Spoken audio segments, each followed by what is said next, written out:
ওঠেন আমার রাজকন্যা ঘুম থেকে উঠে পড়ে। বাবা তুমি প্রতিদিন আমার ঘুমের ডিস্টার্ব করো, আমার ভালো লাগে না কিন্তু। আর দেরি করা যাবে না, যা বাথরুমে যাও। যাচ্ছি। তুই আয়।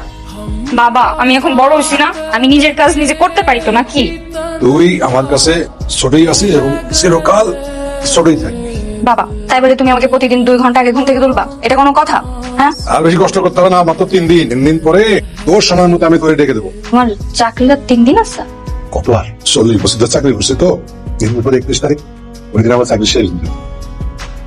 হ্যাঁ 8টা বেজে গেছে, অফিস দেরি হয়ে যাবে। এই টিফিন নিয়ে যাও। টিফিন মনে আছে। চাকরি নিয়ে যাও। এই যে স্যার আপনার চিনি স্যার। চাচা আপনাকে না বলেছি আমাকে স্যার না ডাকতে? আমি না আপনার ছেলের বয়সী।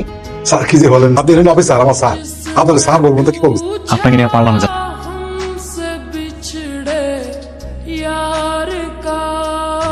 কি করছেন? রুটি বানাচ্ছি বাবা। বাংলাদেশের মানচিত্র। মানচিত্র হোক আর পতাকা হোক, সেটা দেখে কাজ কি? রুটি খাওয়া গেলেই হয়েছে, এই চেহারা দেখে কি হবে?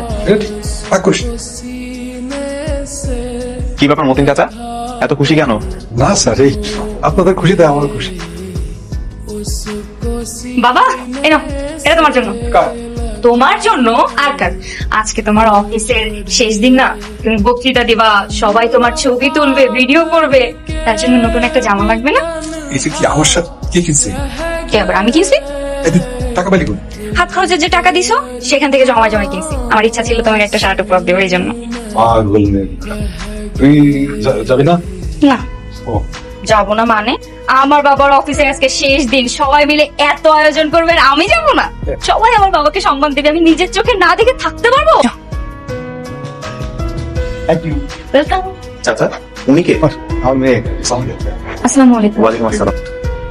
এখনই মনে হয় শুরু হবে। চলো চলো।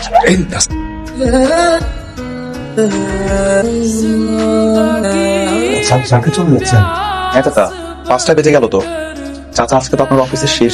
ঠিক আছে চাচা, সুস্থ থাকবেন, ভালো থাকবেন, আপনাকে অনেক বেশি মিস করব। আসি চাচা।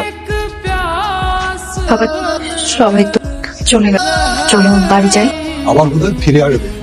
আর কেউ আসবে না।